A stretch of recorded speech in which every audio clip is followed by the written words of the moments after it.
Well, hey, it's Norman from betechnical.ca. I'm just going to go over a real simple setup on this drive.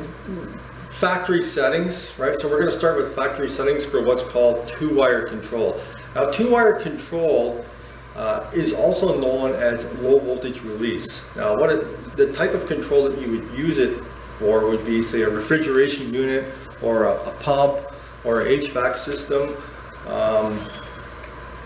where you would have a two-wire control device like a thermostat, a float switch, or a pressure switch. So we want to set it up so that if there's a power failure, say in the middle of the night, and we have a pumping system, we want that pumping system to run. We don't want to have to go back in and reset any devices. So we want to check that.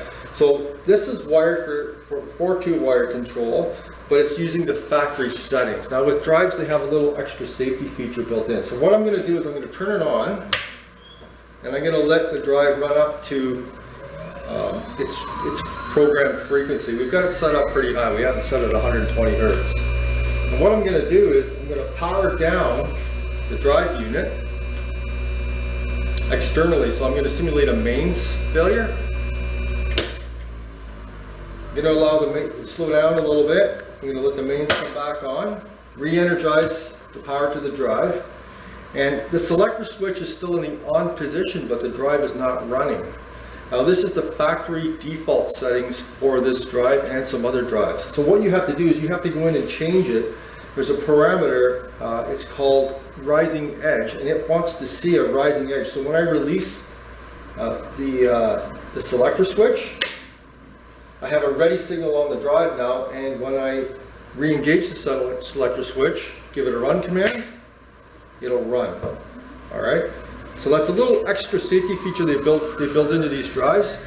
It's called a rising edge. So a rising edge is an action. It wants to see an action, and it's just to prevent accidental restarts after a power failure or a circuit trip.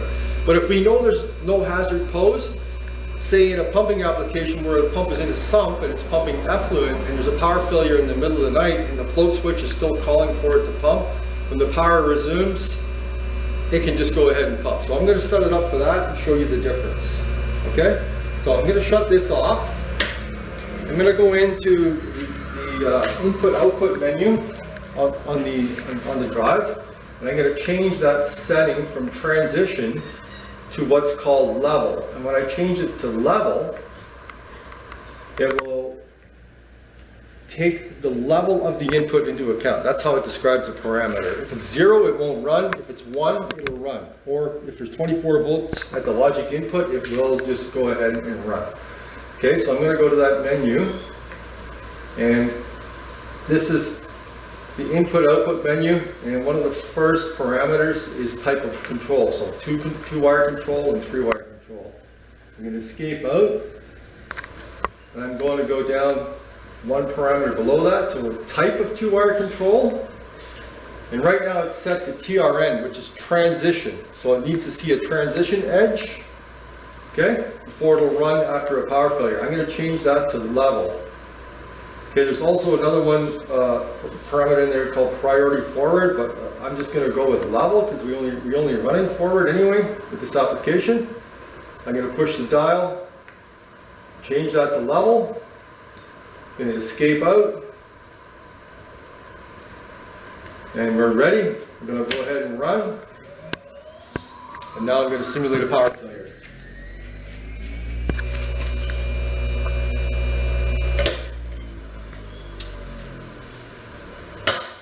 Power comes back on,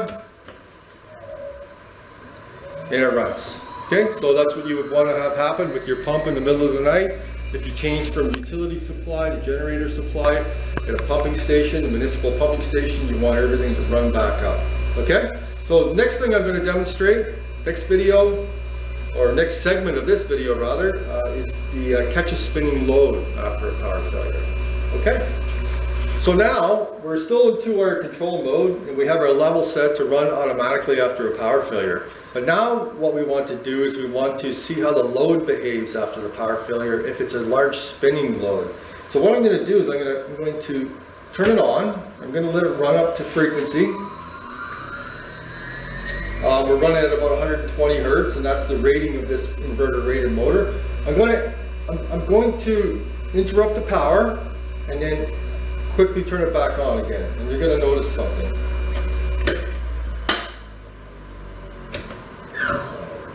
Okay, so what it did was, we told it to have a 3-second acceleration ramp. That's pretty standard, and deceleration ramp.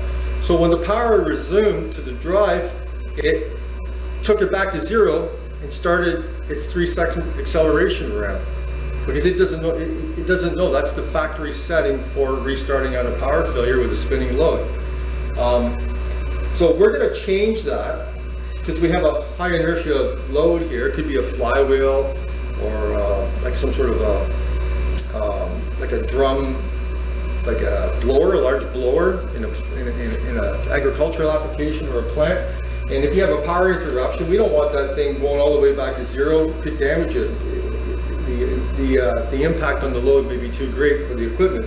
So what we're going to do is we're going to set a parameter. It's called catch a spinning load, or catch on the fly, so that when the power fails and it resumes and that load is still spinning, it's going to find the frequency of that load and it's going to synchronize to it and bring it back up nice and smooth. Okay, so I'm going to shut off the drive here, or take away the run command. I'm not going to turn the drive off, and I'm going to go into the configuration menu.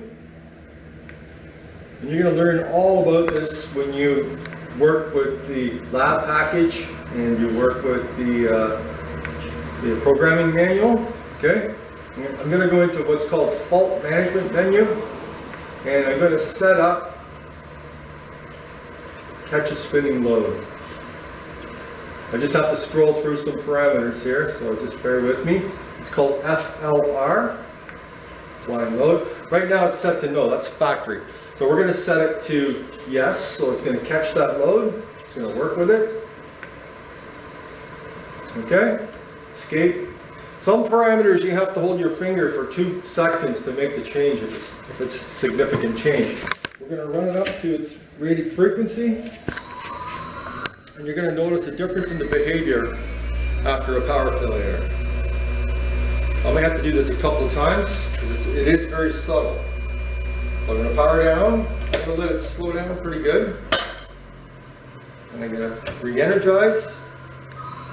And you can hear it just pick right back up.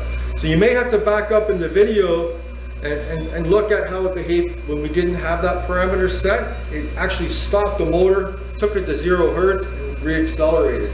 Now what it does is it will find the speed of the motor, and then it'll just ramp back up, so you're not wasting all that energy that's in that high inertia load. You're using it to spin the load back up. Okay, so that's catch a spinning load. Next video I'm going to do is free wire control. It's a completely different type of operating mode. We'll get into that and then move on from there.